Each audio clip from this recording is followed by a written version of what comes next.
Hello and welcome to Dateline London, bringing together correspondents filing around the world from the UK and BBC expertise. I'm Geetha Goramurthy.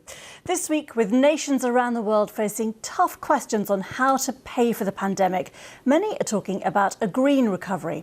There was little evidence of that in this week's budget here in the UK. Was it a missed opportunity? Britain is ahead of the EU on vaccines, so are the Europeans getting their house in order? No sign of that in the royal household here as everyone braces for that interview with Harry and Meghan. What will they reveal about the inner workings of the royal family? Is their timing disrespectful with the Duke of Edinburgh still in hospital? And what role does race play in this whole sorry saga? With me is Thomas Keelinger, long-time correspondent at Die Welt and author of books on British history. Also with us today, Steve Richards, writer and broadcaster, especially on politics. And here in the studio to save social distance, the BBC's chief environment correspondent, Justin Rowlatt. Thank you all very much for joining me today. Lovely to see you.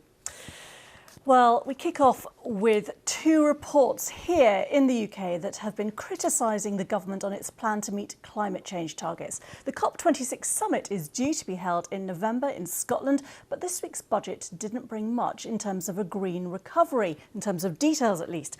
Is government going to pay companies and individuals to do more to switch to electric cars and public transport, to use heat pumps instead of gas boilers, and insulate our old leaky homes? Well, how is the UK faring also with its global neighbours? Justin, the government, of course, defending its current position, saying both reports are inaccurate and not very fair. Is it possible to get a sense of how committed they are to the green agenda? Well, I mean, publicly very committed. Last year, Boris produced a 10-point green plan for what he described as a green industrial revolution and talked about, a huge increase in the number of wind turbines, switching over to electric vehicles, that kind of thing. So the government's rhetoric is very strong on the green issue, but this budget was very short on headline green initiatives. We saw an infrastructure bank, £12 billion for infrastructure bank, which we're told will fund, new green developments. There was also a commitment that the Bank of England take into account the net zero pledge when it makes policy. So things like that. But they froze fuel duty 11 years in a row. Fuel duty's been froze. That is, in effect, an opportunity for a carbon tax foregone. And then there's this effort. You mentioned greening our homes. It's a quarter of carbon emissions come from heating our homes. Switching over from the gas heating that most British homes have with heat pumps, that kind of thing, is going to cost a huge amount of money. The Climate Change Committee, the government's advisors on climate change, say £4 billion a year. They had an initiative for green homes, tiny amount of take-up. It's been described by campaigners as the worst administered green scheme ever. And yet there was no additional money for that, no suggestion that it was going to be reorganised in the budget. So I think, campaigners certainly feel, and the Public Accounts Committee, as you referred to, say there is no plan to achieve this, no articulated plan anyway, I think, to be fair to the government, to achieve this net zero ambition by 2050. And Steve Richards, is that because the government is just still too focused on jobs, deciding the balance between austerity and spending, and it just hasn't got, the capacity at the moment to do more on the green agenda? Or is it that they will do more in the coming months? Well, I think it's a combination of the two and another factor as well. And that other factor is important. Nearly everybody in politics is in theory committed to a sort of green revolution, almost. You have the Conservative leadership, the Labour leadership, and so on. But the test is always, are you willing to implement policies that might, at least in the short term, involve voters thinking, what the heck are they doing with this? The good example being increasing fuel duty. And they avoid it. And more generally with the budget, I think it was partly a product of, it is a lockdown. In the UK, we are still in lockdown, even though there is light, hopefully, around the corner. So it was an odd budget. It was partly to deal with the ongoing consequences of lockdown. And then it became a more sort of George Osborne austerity type budget coming up in the near future. But beyond that, it didn't do very much. As well as the green dimension, there was no real reference to social care, which is a huge issue in the United Kingdom. And with the NHS, another big issue, one of the sort of controversies arising from the budget was a very tiny pay rise for NHS workers. So it avoided some of the huge issues whirling around the UK and other areas, of course, with the green issue, and focused more on the pandemic and the aftermath in quite narrow ways.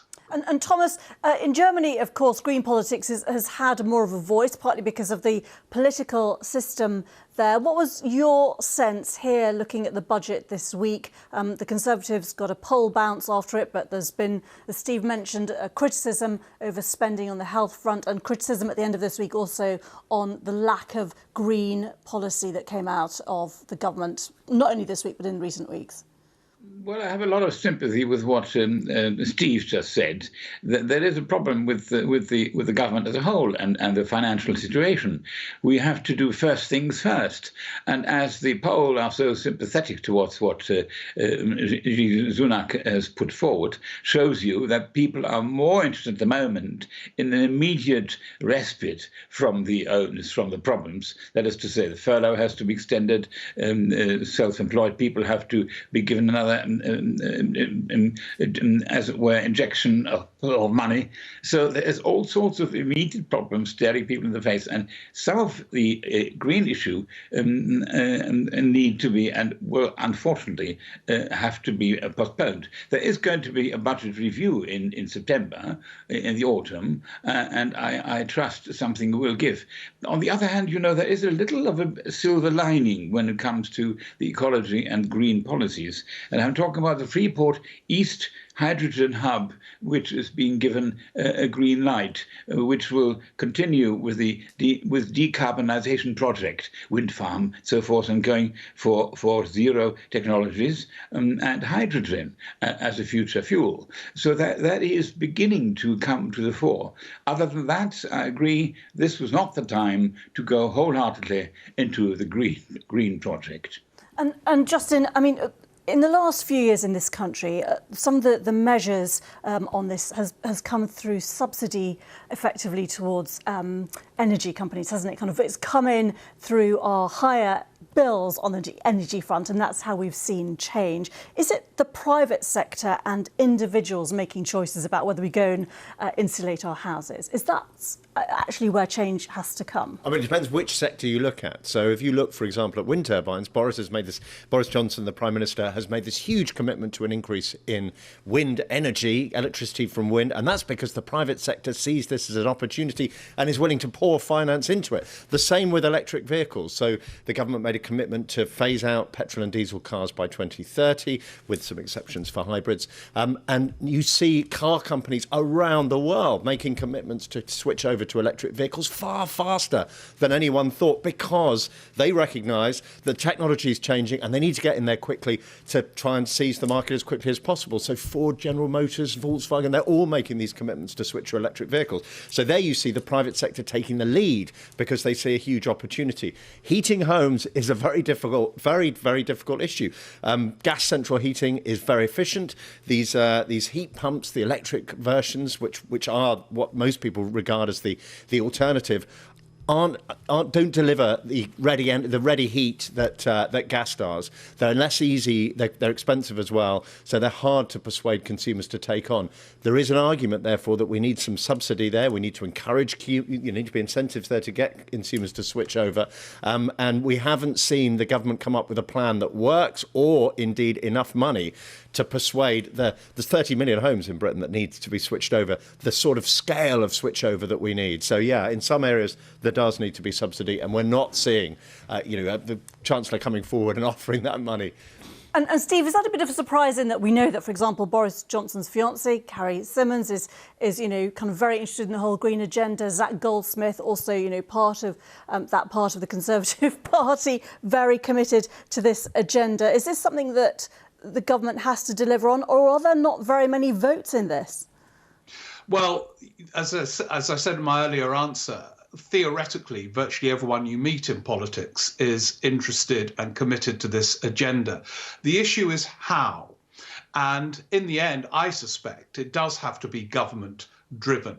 Now, there's quite a debate about the nature of this government. Is it more statist than recent Tory governments or not? Particularly, incidentally, in the case with the Chancellor Rishi Sunak, who on the whole is perceived as being a more sort of orthodox kind of Thatcherite rather than a statist. Now, Boris Johnson is theoretically a statist. He says, I am Rooseveltian, a big spender on the model of Roosevelt, the New Deal. But there's no evidence yet of the scale of the demand for the sort of climate change issues. Insulation is a very interesting example. I'm sitting in a room, I'm freezing. It's like being in Siberia. But in a way, the motive has to be driven by the government to get these things sorted out, I suspect. And it takes some tough spending decisions, some tough tax decisions. And on the whole, these have tended so far to be avoided. OK, Steve, thanks very much indeed for now. Well, the EU has vaccinated around 1/10 of its population, compared with a third here. What does that mean for its huge summer tourism season? Can we travel even if we haven't been vaccinated? And why has the rollout on the vaccine process been so slow? Thomas, what's gone wrong with the famed German efficiency? Well, famed indeed. This now more a case of famed German inefficiency.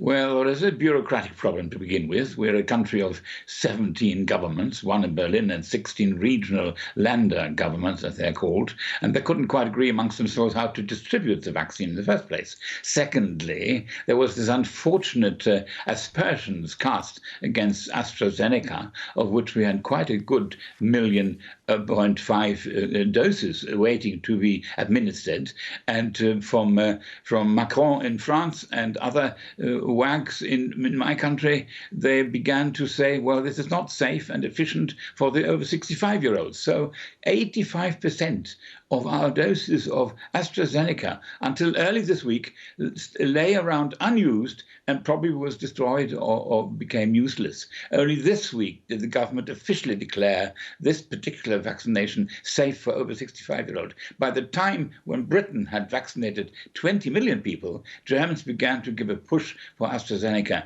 It's quite true that, to use Boris Johnson's language, you can say that Germany vacillates while Britain vaccinates. And he who vaccinates quickly, of course, can lift the lockdown restrictions more quickly too. And so we are lagging behind, unfortunately, but we're trying to catch up. But we are Johnny-come-latelys when it comes to speedy vaccination. And Steve, does this vindicate the Brexiteers who some have said, well, look, Britain has ploughed on much faster as an independent nation than the EU, which has come unstuck with this joint approach? No, I think Brexit is a red herring on this issue. I mean, the UK was technically, really, because it was the transitional year when the UK government ordered these vaccines, and individual governments have the space to do it. And indeed, some EU members are now operating individually and getting vaccines in from various different sources. So it wasn't really to do with Brexit and the EU. It is interesting to see which member countries, and indeed Britain, have flourished in different areas of this response to the nightmare. So Britain was hopeless early on. Germany was fairly successful in keeping the death rate low. Why? And in terms of vaccines, well, obviously the government did the right thing in commissioning loads of vaccines in advance. And because it's interesting what Thomas was saying about in many ways, the way Germany is structured is quite often cited as a model for delivery. But in this case, having the National Health Service as a way of distributing the vaccine in a coordinated way has proven to be highly successful. And so some things have worked here, other things have failed catastrophically, and learning the lessons of both will be part, I think, of owning the future politically, when the whole sort of perspective is acquired over what's happened here and in the rest of Europe.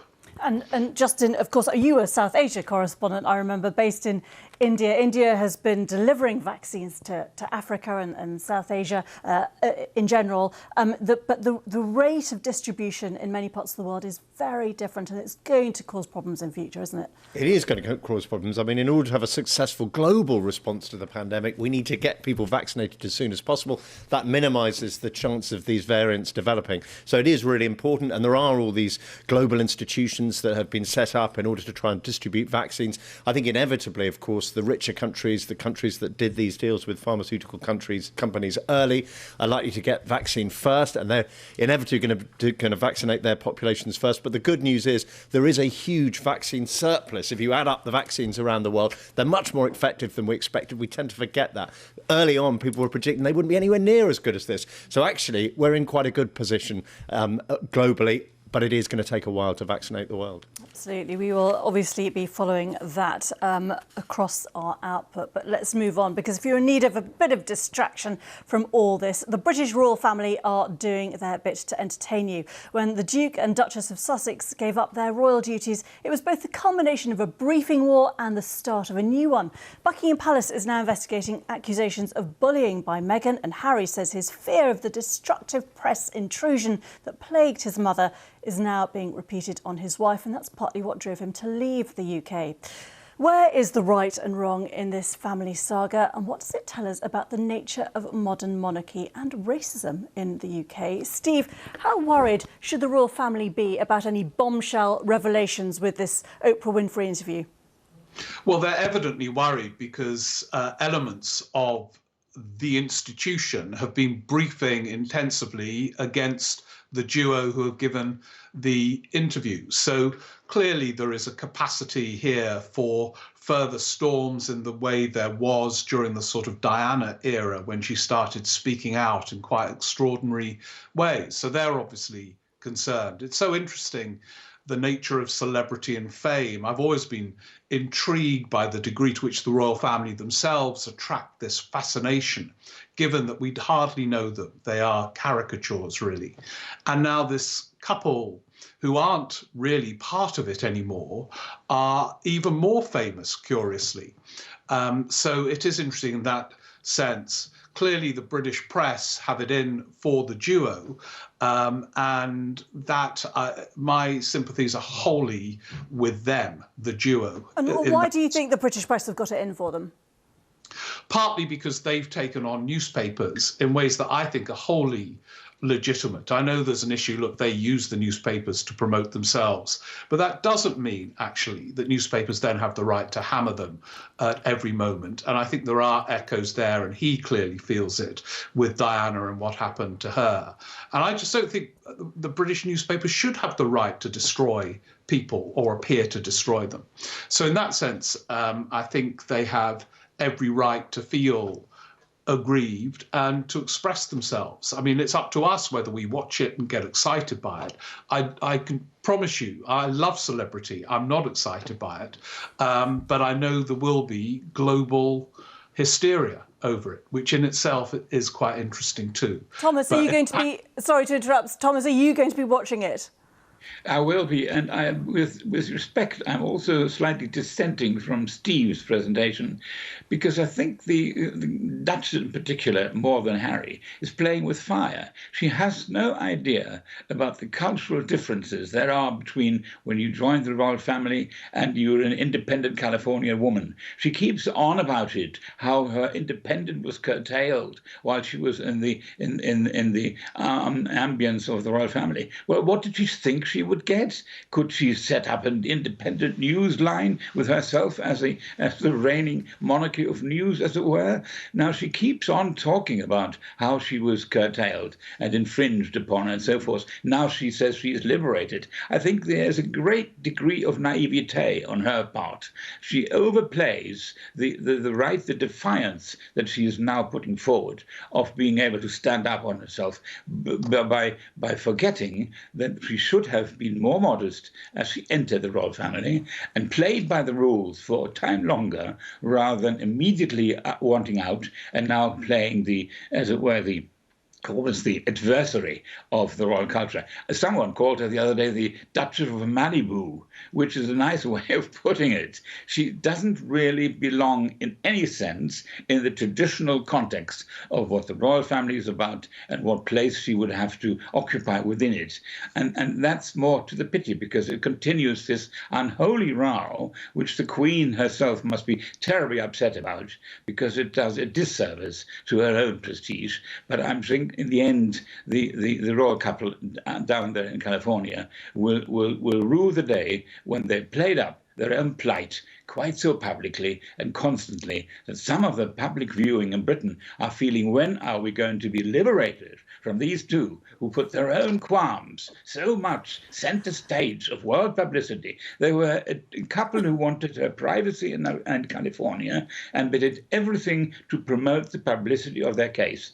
There is a lot of hypocrisy involved, and more is to the pity. OK, everyone's wanting to jump in, I know, because everyone has a view on this. Justin, the question of race has been raised repeatedly. Younger people tend to identify more with Harry and Meghan. She is the first modern member of the royal family who identifies as biracial, and she has been vilified in parts of the press, hasn't she? Yeah, I'm not sure whether for her race or not. And remember, at their wedding, which celebrated her heritage, was welcomed and was really enjoyed by the British people. It was one of the features that everybody said, look, this is a breath of fresh air. This is the monarchy modernising, remember? So, I don't think it's clear cut that race was the issue. And just coming back on the point that Thomas there made, I think what's really interesting here is the palace's response to this, and this suddenly they've produced these allegations of bullying. I just think it's really odd that they want to go in fighting like this. I mean, obviously, Harry's, a troubled young man. They feel upset by the way they've been treated by the royal family. But wouldn't the dignified thing be to say, we love Harry, Meghan's a wonderful woman, and, they've got these issues, but and stand above it. I think it's really odd that the palace are going in fighting, and I think that potentially that potentially could be the most damaging thing for the royal family. We all know that in conflicts like this, no one comes out, looking better from them. So it just seems to me odd that they're kind of, they're ramping up the conflict. You haven't watched The Crown, have you? No, I've watched a little bit of it. But one of the things that comes through in The Crown is that the Queen defines her role as not having a personality. And that's how she believes that the monarchy's succeeded over the last years, by, just kind of whitewashing away any personality and just being this bland figurehead. What the approach they're taking to Harry and Meghan is not part of that. And Steve, just briefly, do you think race is a factor in the way that Meghan has been treated in particular? I think it's more to do with the fact that they are shaking up this institution, which is, I think perfectly healthy as far as it's of any great significance. It's an institution which occasionally does need challenging from within, although my understanding is it's no longer from within. They are in America. They've been sort of formally excluded. So they're kind of speaking for themselves. But the layers of hypocrisy are many. I mean, the British public, I've just heard, disapprove of them and disapprove of them giving interviews, but they'll sit there disapproving watching the interview. Absolutely. Just let me bring Thomas in as well. Thomas, I mean, the Duke of Edinburgh is still in hospital. Yes. Many will feel that their timing is, it's obviously they couldn't control that, but should they have pulled the interview at least out of respect for the Queen? I mean, it's unfortunate that there is this coincidence of the Duke of Edinburgh being ill in hospital. It's very hard to suggest that anyone who has put so much into preparing this interview to cancel it on account of the Duke's health status. This may continue for quite a while, well beyond his 100th birthday. So will you ever be, as it were, barred from saying giving your own version of your own qualms and complaints, owing to the figurehead Philip being unwell? So I think in this case I'm with the young couple that they go ahead with it. Prince Philip is a redoubtable survivor who we all hope will see more than his 100th birthday and so forth. And I think this is a sort of investment in the hope, the interview going forward, that everything will be okay for the time being with Prince Philip in hospital. And Justin, It does raise questions in a serious way about the future of the whole royal family. The Queen is held in respect, I think, universally, but other members of the family, including Prince Andrew, have lots of questions raised about them. I mean, as Steve says, yeah, this is obviously a moment of kind of arguably another modernising moment, like Diana's death, and we could see a new, more open monarchy come from it. But I come back to that point that part of the role of the monarchy is to be bland and to just, exist quietly in the background and be sort of attractive, full of kind of, the sort of events and kind of, spectacular pageantry is what I'm looking for. Palaces and pageantry is at the centre of what they do for Britain. And I think this kind of conflict cannot be good for them. OK, Justin Rolat and Thomas Keeling, Steve Richards, thank you all so much for joining us today. Much more of Here next week. Sean Lay will be back at the same time. But from me and all my guests today, bye-bye.